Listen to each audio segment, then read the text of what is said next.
نرحب بقى كلنا كده بأصدقائنا كده اللي انضموا لنا على اليوتيوب. تحياتي لحضراتكم، وهبدأ مع حضراتكم على طول بمعانا ايه في اللايف النهاردة. الجزء الأول، الرواية الحقيقية لبلطجة إمام عاشور. ده في الجزء الأول. الجزء الثاني، البنا يواصل الفشل. فضيحة تحكيمية النهاردة في مباراة سبورتنج ومنتخب السويس. أرقام قياسية للحاج عاهر، ده حوارنا في الجزء الثالث. الجزء الرابع، لبيب والخط الأحمر، وقصة الانسحاب وما الانسحاب والكلام ده كله. وأخيرا قائمة الزمالك لمباراة فاركو والتشكيل المتوقع. هبدأ مع حضرتك على طول بالجزء الأول، الرواية الحقيقية لبلطجة إمام عاشور. أرجو بس إن كل الناس اللي معانا على اللايف نعلى كده باللايك، وهبدأ على طول مع حضرتك. إيه اللي حصل النهاردة؟ قمنا النهاردة كلنا على خبر خناقة إمام عاشور مع مجموعة، بصحبة مجموعة من البلطجية. اتخانقوا مع أفراد الأمن في أحد مولات الشيخ زايد. طبعا خرج علينا دايما القطيع يعني ولجان جمال جبر بالروايات المعتادة انه دايما اي لاعب في النادي الاهلي بيتخانق، بتبقى دايما الخناقة عشان مراته. يعني قبل كده اما ياسر ابراهيم اتخانق قالك عشان مراته اتعكست. اما الشحات ضرب محمد الشيبي بالقلم وسبله بالدين، قالك اصله في المباراة شتم مراته. اما الشناوي كان خرم وكل ماتش يدخل فيه جون، قال لك اصل كان مطلق مراته. فاحنا دايما معرفش ليه دايما جمهور النادي الاهلي دايما بيذكر موضوع المرات ده. يعني مفيش مرة مثلا يغيروا ويقولوا مثلا امه، لا هو دايما مراته. يعني دايما اي لاعب في النادي الاهلي بيغلط بتبقى ده. حتى فايلر، يعني حتى اما مشوا فايلر كان السبب مراته. فما تعرفش ايه النادي ده في ايه في موضوع مراتاتهم. يعني انا ما اعرفش. يعني هل هو السيناريو هناك دايما والتبريرات هناك دايما يقول لك اصلي ياسر ابراهيم انا مراته، امام عاشور اصل عاكس مراته، والرجوله ومش عارف واهل بيتك ايه ده. فايلر اصل مراته مش موافقه. محمد الشناوي اساسا مطلق ايه يا جدعان في ايه. موسيماني اهو محمد خفاجي بيقول اصل مراته هي اللي ايه يا جدعان. هو نادي مراته؟ يعني هنسمي النادي ده نادي مراته يعني ولا اعمل ايه يعني؟ يعني هنسمي النادي ده ايه؟ كل اللي يتكلم يقول لك مراته مراته مراته مراته.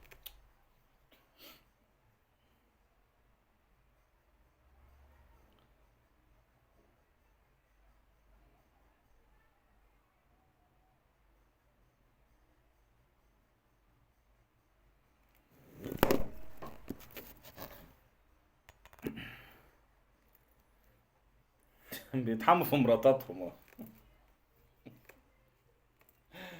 فده اللي حصل. طيب ايه اللي حصل بقى النهارده؟ ايه اللي حصل في نادي مراته ولجان نادي مراته؟ اللي حصل النهارده حسب رواية القاهرة 24، احد اصدق احد اصدق الصفحات او المواقع يعني على السوشيال ميديا، قال لك مرات امام عاشور امبارح كانت في السينما بصحبة احد اصدقائها يعني،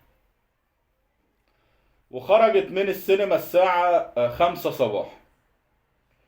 الكاميرات بتاعة المول رصدت ان في شخص وقف اتكلم معاها، احد افراد الامن في المول وقف اتكلم معاها لمدة ثواني معدودة، يعني الحوار ما طولش يعني. زوجة إمام كان معاها ناس، فأكيد لو اتعكست كان حد فيهم عمل أي رد. فهي كان معاها ناس خارجين من السينما، صاحبتها يعني، عشان محدش يفهم الموضوع غلط أو ياخدنا في سكة تانية يعني. فأكيد لو حصل حاجة كان التعامل هيبقى وقت يعني. المهم إمام عاشور عرف بعد ما رجع من مباراة الأهلي والاتحاد السكندري، خد بعضه وخد المنظر اللي حضراتكم شفتوه. آه الكاميرات مصوراه، يعني كاميرات المول، داخل هو معاه اكتر من 25 30 شخص داخلين بالصورة اللي انتوا شفتوها. وقفوا اتكلموا عن الامن، وبعد كده اقتحموا بوابة الامن ومسكوا فرد امن ونزلوا فيه نح، يعني ضربوه علقة جامدة يعني لحد اما الراجل اغمى عليه. المشكلة بقى والمصيبة ان مش هو يعني فرد الامن يعني اللي اتضرب ده، مش هو اللي كان واقف مع مرات امام عاشور. يعني افتراضا انه فرد الامن اللي كان واقف معاها ده عاكسها يعني، ده افتراضا على روايات الاهلويه يعني. ايمان عنده نخوه، ابو عمر. طب وانت ما عندكش نخوه يا ابو عمر؟ طب ما هو امام ده شاتم امك. مش امام ده قال عيله صالح عيله حلوه والاهلويه ولاد حلوه؟ انت ما عندكش نخوه ليه بقى زي امام؟ ها؟ انت المفروض يبقى عندك نخوه.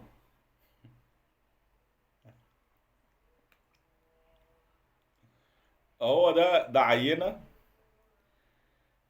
من جمهور القطيع، ان هو واخدنا في سكة ايه؟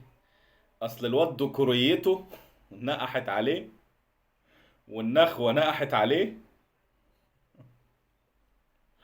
ويعني راح ضربه. هو راح اصلا ضرب واحد تاني يعني. فهو راح ضرب الشخص ده، اصل هو الولد ذكر قوي والذكورية نقحت عليه والنخوة نقحت عليه. طب وانت حضرتك يعني معلش يعني، وانت بتكتب هذا البوست للقطيع عشان يشير، طب وانت ما عندكش نخوة ليه؟ يعني هو مش امام عاشور ده بمنتهى والله، من غير ما تزعلوا يا جماعه، منتهى الادب كده والاحترام من غير ما تزعلوا، معلش. مش امام عاشور ده قال عيله صالح عيله مش عارف ايه والاهلاويه ولاد ايه؟ طب انت ما عندكش نخوه ليه زي امام؟ ليه ولا ما عندكش نخوه؟ طيب هو مش شيكابالا اما انتوا شتمتوا مراته وعمل لكم الحركه اياها اما رفعكم كلكم كده في الامارات، زعلتوا ليه؟ ما الراجل عنده نخوة وبيدافع عن مراته. وإمام عاشور يا عم ماشي بيدافع عن مراته، أنا راح ضرب واحد تاني أصلا، بس أنا همشي معاك إن إمام عاشور عنده نخوة. طب وأنت ما عندكش؟ يعني كل الناس عندها نخوة ما عدا أنت. دي حاجة. الحاجة التانية، عمال يقول لك عاكس عاكس عاكس عاكس. طيب احنا شفنا في الكاميرات البلطجة. في حد بعت نجوم بس انا عداني معرفش مين، يقول لي بقى يبعت لي مين اللي بعت نجوم، مش ما ظهرش. كنا بنقول ايه؟ الكاميرات اللي هي جابت اقتحام ال 25 او ال 30 بلطجي ومعاهم طبعا امام عاشور يعني. هي ما جابتش ليه فرد الامن وهو بيعاكس مراته؟ ده واحد. اتنين، بالمناسبة فرد الأمن اللي الكاميرات جابته وقف مع مراته لمدة ثواني لا تتعدى الخمس أو ست ثواني، يعني اللي هو ما يلحقش أصلا يعاكسها يعني. اللي الكاميرات جابته مش هو ده اللي اتنح، مش هو ده اللي اتضرب العلقة يعني. وبالمناسبة الراجل ده اتعرض عليه ان هو ياخد شهر من مرتبه، وده على رواية القاهرة 24. اتعرض عليه ان هو ياخد شهر من المرتب بتاعه عشان يتنازل، وفرد الامن رفض وراح حرر محضر بالواقعة وتم تفريغ كاميرات المول، وجايبين الاعتداء بتاع البلطجي إمام عاشور، وال25 النجوم فيصل الشهراني. ألف شكر يا فيصل حبيبي، ألف شكر يا غالي على الهدايا الجميلة دي. أستاذ مجدي التهامي اللي بيقول لي. ف فقدم قدموا الكاميرات اللي الكاميرات مصوراه، وقدموا الواقعة بالكامل، وفرد الأمن رفض التنازل عن الشكوى، والقانون هياخد مجراه مع اللاعب البلطجي إمام عاشور وال ال 25 أو ال 30 بلطجي اللي كانوا معاه. الحاجة التانية إن يوم 25 مايو 2023، يعني من سنة وشهر بالظبط زي دلوقتي، كان إمام بيلعب في نادي ميتلاند، وكان لعب كام يوم كده ولا كام شهر، ورجع قال لك أنا إيه مش جاية معايا سكة وبتاع، ورجع مصر. في الفترة دي وعلى القاهرة 24 مشاجرة إمام عاشور مع خلايجة بمول شهير بعد معاكسة زوجته. مشاجرة نشبت بين إمام عاشور وشخصين بمول شهير بالشيخ زايد. زوجة إمام عاشور أخبرته بأن شخصين تعرض لها أثناء التسوق. حضر عاشور ونشبت بينهم مشادة كلامية تطورت لمشاجرة بالأيدي. توجه الطرفان لقسم الشرطة، وحرر عاشور محضرا بالمضايقة والتعدي. أنكر الشخصان تعرضهما لزوجة اللاعب، وقدما له اعتذارا وتصالحا داخل قسم الشرطة.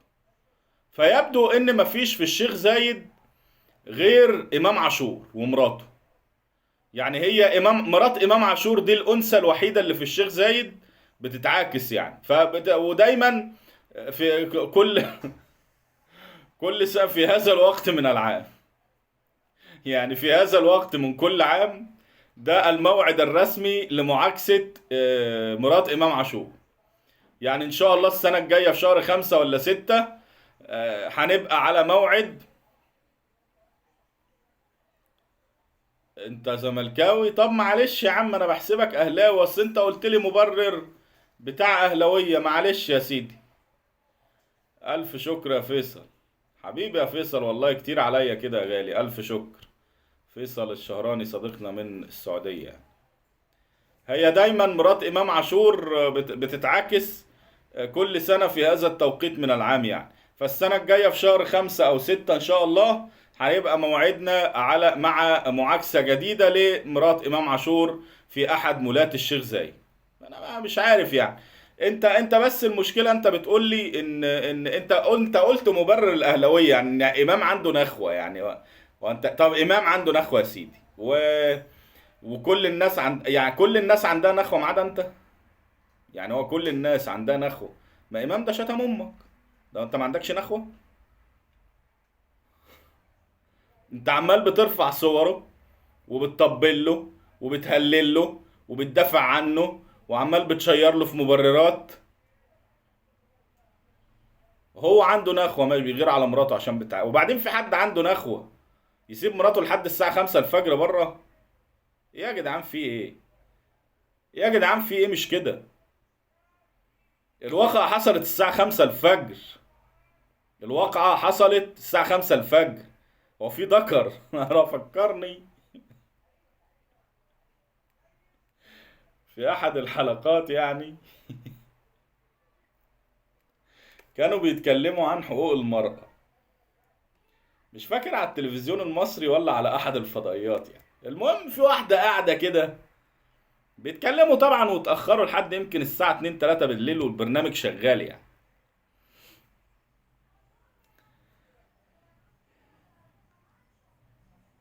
المهم فقاعدين بيتكلموا عن حقوق المرأة وما حقوق المرأة والكلام ده. فكلمهم راجل صعيدي عضو مجلس نواب.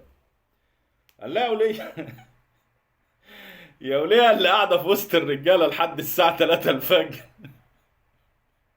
وجاية بتتكلمي عن حقوق المرأة.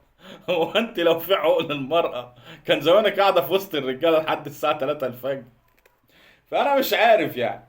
يعني هل لو في نخوة كان زمان البيه سايب المدام لحد الساعة 5 الفجر في احد المولات في الشيخ زايد. طب هو كان فين؟ كان نايم بقى ولا كان فين؟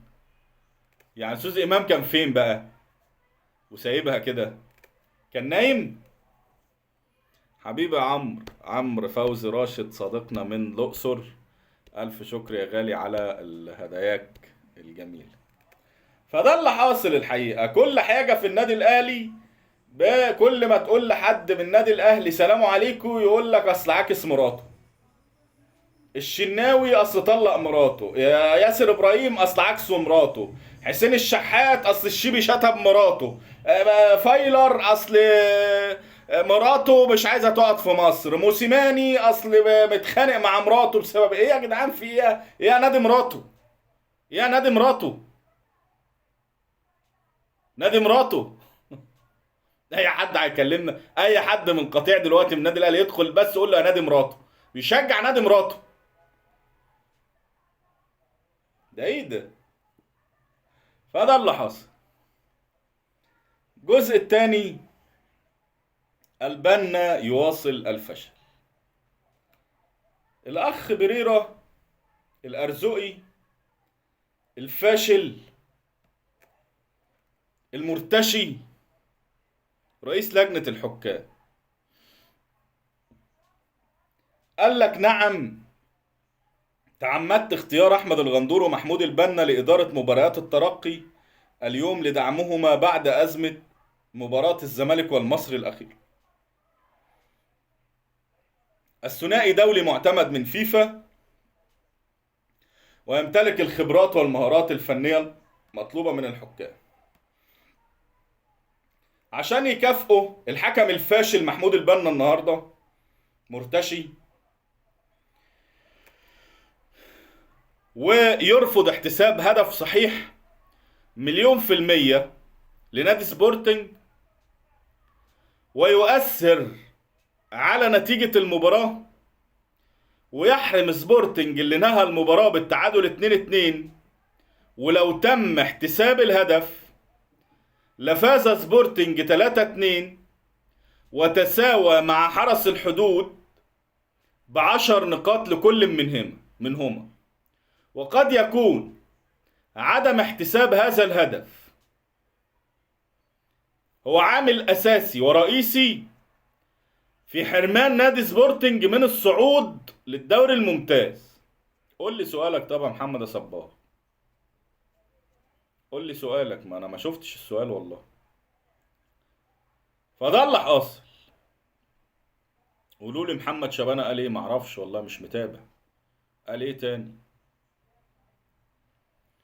مش بس كده، الحكم الفاشل محمود البنا في مباراة حرس الحدود والترسانة في نفس البطولة حسب ضربة جزاء لنادي الترسانة، حسب ضربة جزاء لنادي الترسانة. والله حلوة. محمد إمام بيقول لمراته ده حماه شعر النادي الأهلي. والله حلوة، تصدق؟ لايق. ومراته ده حماه على الحلوة والمرة معاه. حلو والله، ابعتها له.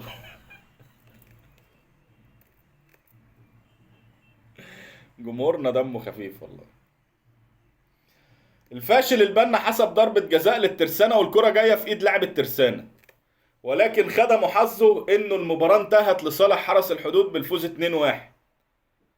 يعني الولد بتاع الترسانة لمس الكرة، المهاجم لمس الكرة جوه منطقة الجزاء حسب ضربة جزاء. حسب ضربة جزاء للترسانة. حكم فاشل فاشل في نفس البطولة دورة الترقي، ولولا انه حرس الحدود كسب كانت بقت مشكلة كبيرة. فالنهارده انت بتحرم نادي سبورتنج من نقطتين.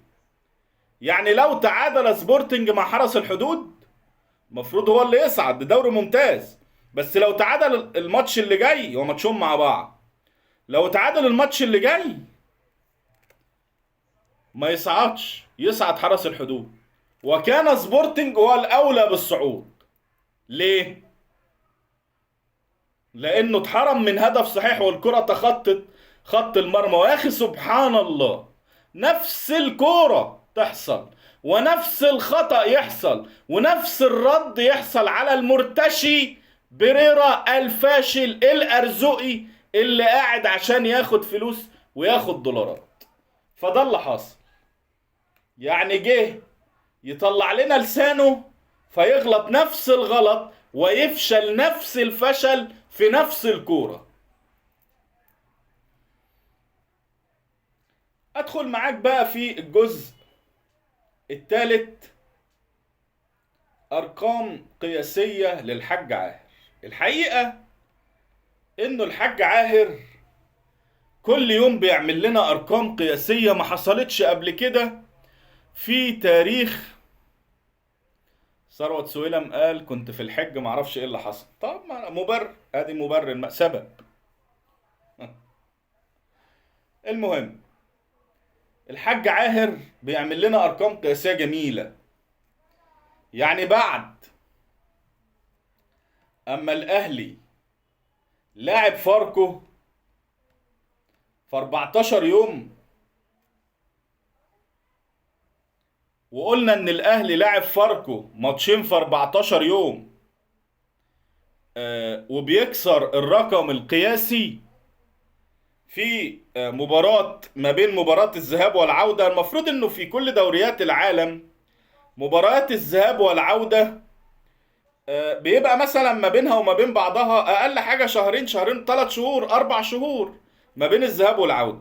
فالحاج عامر او الحاج عاهر، لان هو ما يتقالش عليه غير عاهر لانه عاهر، عمل لنا رقم قياسي انه الاهلي لاعب فاركو يوم 14 وهيلعبوا يوم 28، فده 14 يوم. الحاج عاهر بيكسر الرقم الحقيقة.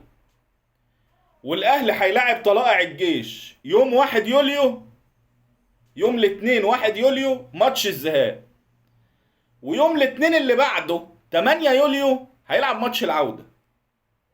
يا ايها الناس، في دوري ما من دوريات العالم هناك ناديان لعبا مباراة الدور الأول وبعد أسبوع لعبوا مباراة الدور الثاني. يا أيها الناس، يا كابتن حسين لبيب، خد جدول الدوري واطلع على الفيفا، لأنه في بند الفيفا بيتكلم عن تكافؤ الفرص. فين تكافؤ الفرص؟ والله بجد، والله الاهلي هيلاعب طلائع الجيش يوم 1 ماتش الذهاب، ويوم 8 ماتش العودة، بينهم اسبوع. بينهم اسبوع. ده ماتشات افريقيا في المجموعات. ماتشات افريقيا في المجموعات. الفرقة اللي بتلاقي اما بيبقوا 3 فرق، مش 17 ولا 18، 3 فرق. 3 فرق بس بيبقى ما بينها. يعني مثلا بيبدأ الفريق بيلعب مثلا مع فرقة الماتش الأول بيلعبها الماتش الرابع أو الخامس، الماتش التاني بيلعبها الماتش السادس، فبيبقى بينهم وبين بعض أكتر من شهر، وهم 3 فرق. فأنت في دوري في 18 فرقة، في دوري في 18 فرقة، بتلعب فرقة في الدور الأول وبعد أسبوع تلعبهم ماتش الدور الثاني. يا أخي أحمس، يا أخي أحمس، إيه ده؟ يا كابتن حسين يا لبيب، خد الجدول بترتيبه وبعدد الماتشات وبترتيب الماتشات واطلع على الفيفا. خد العقوبات اللي تمت واطلع اعمل زي الشيبي، اعمل زي نادي بيراميدز. هم مش احسن مننا في حاجة. وهيلاعب الداخلية طبعا، ما بينه وما بين برضه ماتشين الداخلية يوم 4 والماتش التاني يوم 12. يعني هيلاعب الداخلية يوم 4 ويوم 12، 8 ايام. المرة دي 8 ايام، 7 ايام، 8 ايام. هو عامر الحاج عاهر لما الماتشات فاركو، الداخلية، الجيش، الماتشات الحبيني، ماتشات اللي هي الحبيني، ويلعبوها، وبعد كده اجل زد، اجل فيوتشر، اجل بيراميدز، اجل اي ماتش صعب، اجل مصري، اجل. فين محمود ابو اسلام ده؟ فده اللي حصل. احنا في دوري الهونولولو، دوري ساكسونيا، دوري الارقام القياسيه. الحاج عاهر كل يوم بيعمل لنا رقم قياسي جديد، وبيحطم لنا رقم قياسي جديد.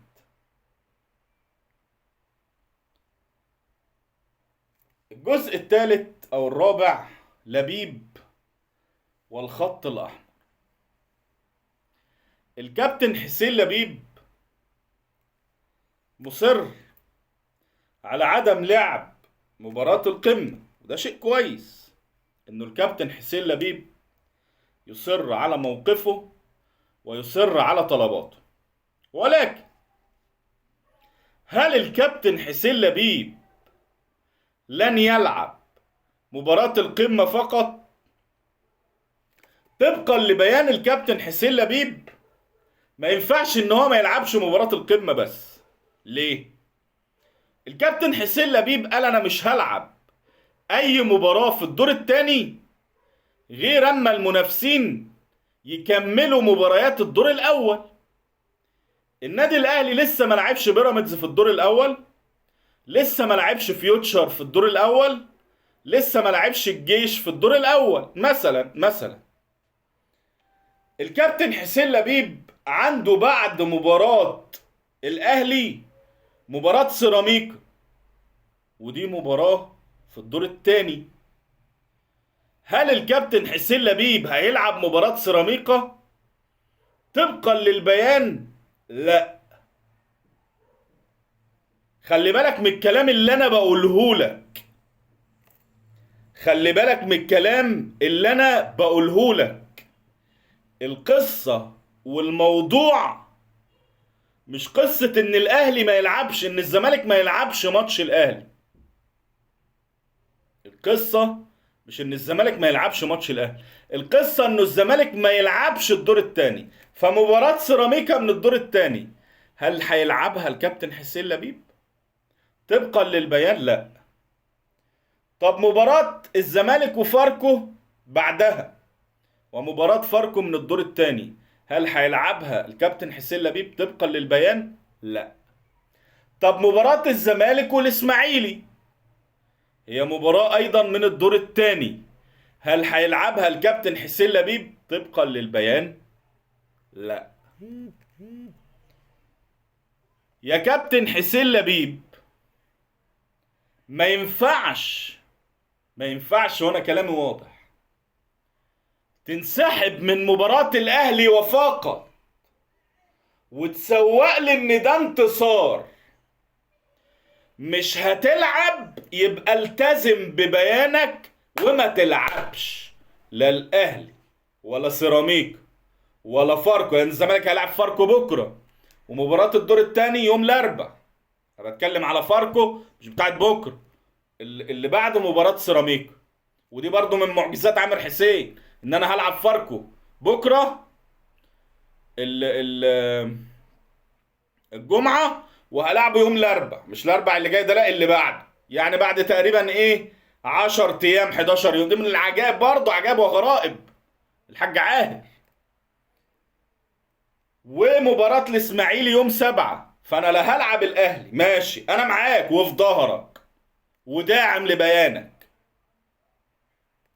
بس لا تلعب لا اهلي ولا سيراميكا ولا فاركو ولا الاسماعيلي قبل لما النادي الاهلي ينهي مباراته ويلعب مع بيراميدز ويلعب مع فيوتشر. كده هبقى انا معاك قلبا وقالبا وهقف في ظهر. انما هتنسحب من مباراة الاهلي وتهديهم الثلاث نقط وتسوق لي ان ده انتصار، اسمح لي، شكرا. هو ده اللي هو عايزه، ما هو عايز ياخد الثلاث نقط وما يتعطلش وما يلعبش ويريح.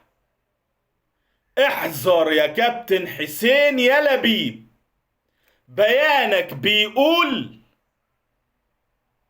ان انت مش هتلعب ماتشات الدور التاني غير اما الاهلي يكمل ماتشاته. طب لو حصل، يبقى الكابتن حسين لبيب ولقد اعذر من انظر. وانا بقول لحضراتكم من قبلها بفترة، لو حسين لبيب عمل كده يبقى متواطئ مع النادي الاهلي، ويبقى متواطئ مع المنظومة، ويبقى اهدى 3 نقط سهلين على طبق من ذهب للنادي الاهلي. انما ذكر، تبقى ذكر للنهاية. ذكر تبقى ذكر للنهاية. ما تلعبش الاهلي يبقى ما تلعبش سيراميكا، يبقى ما تلعبش فاركو، يبقى ما تلعبش الاسماعيلي، يبقى ما تلعبش ولا مباراة لحد اما الاهلي يخلص الدور الثاني، الدور الاول. ده اللي انا اعرفه، غير كده يبقى تواضع. اخيرا، قائمة الزمالك لفاركو والتشكيل المتوقع. جوميز ده فيه، صح والله انا نسيت، ده فيه يعني حاجة من عجائب الدنيا السبع اللي هم بقوا 8 ولا 9. حبيبي يا فيصل، والله الف شكر يا غالي، هداياك كترت، الف الف شكر. انت تعرف يا عزيزي ان يوم 12/7/2024 نحن على موعد مع التاريخ. الكرة المصرية في هذا اليوم ستدخل التاريخ من أوسع أبوابه. يوم 12/7 أو 11 بقى، قبل مباراة الأهلي وبيراميدز، سيتبقى لنادي بيراميدز 6 مباريات في الدوري المصري. بيراميدز هيتبقى له 6 مباريات في الدوري المصري قبل يوم 12. هيبدأ ال6 مباريات دول يوم 12 بمواجهة النادي الأهلي. ال6 مباريات دول منهم ماتشين من ال6 هيلاعب فيهم النادي الأهلي. يعني بيراميدز هيلعب 28 مباراة، 28 مباراة ما فيهمش الأهلي، وفي 6 مباريات هيلاعب الأهلي مرتين.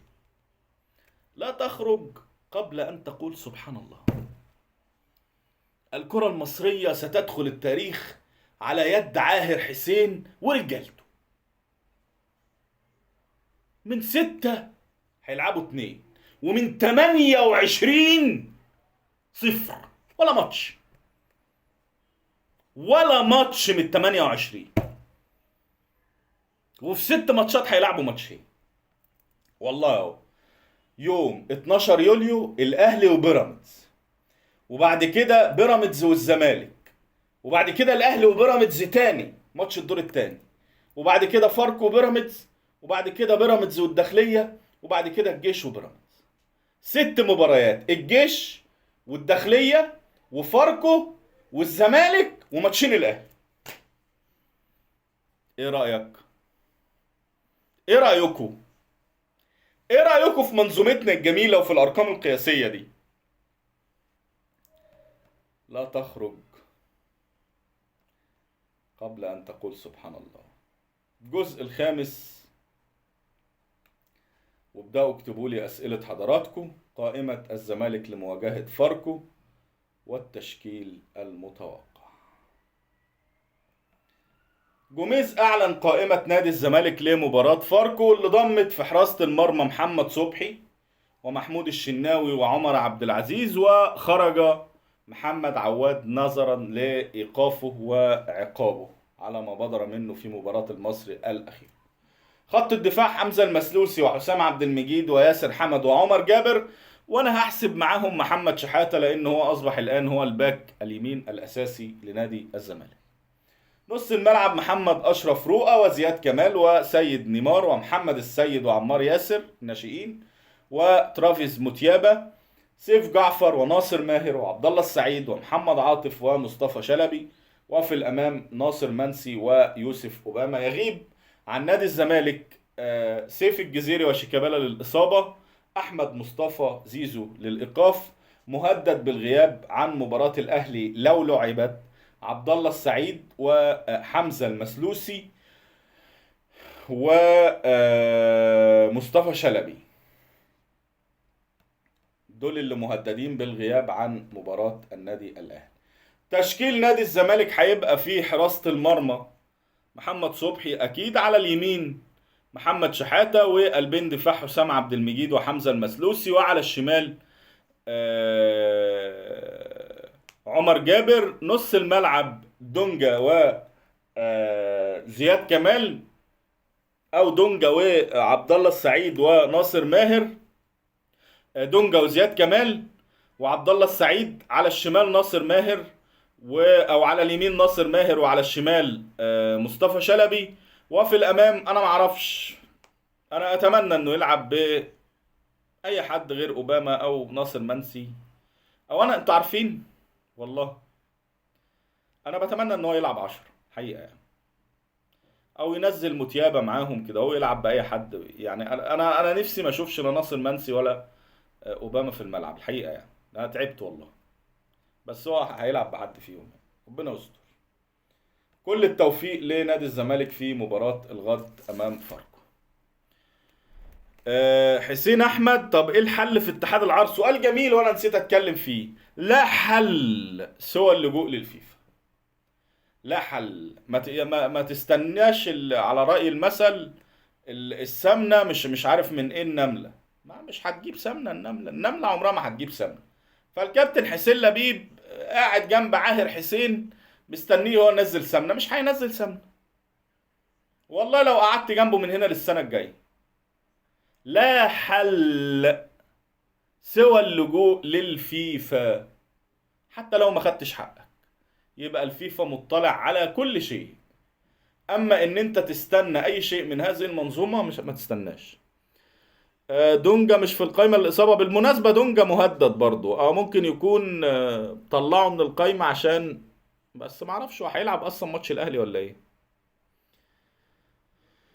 حسين لبيب مستحيل يروح للفيفا طبعا، ما ده الخط الأحمر، ما أنا قلت لك ده الخط الأحمر لحسين لبيب. اللجوء للفيفا هو الخط الأحمر لحسين لبيب. يا كابتن ممكن الفيفا يقول ده شأن داخلي، كان قالها في الشيبي، كان قال لك ده شأن داخلي في الشيبي. اول مره الحق البث على اللايف. حبيبي يا عادل منور الدنيا. عمرو عاطف، انت بس روح سلطنة ستانلي ومسي عليه. والله وائل دراهم دول ايه كلموا النمل. هو حسين لبيب خايف يروح الفيفا؟ مش خايف، ما يقدرش، ما جاتلوش التعليمات يا عم. دول بيجاملوه.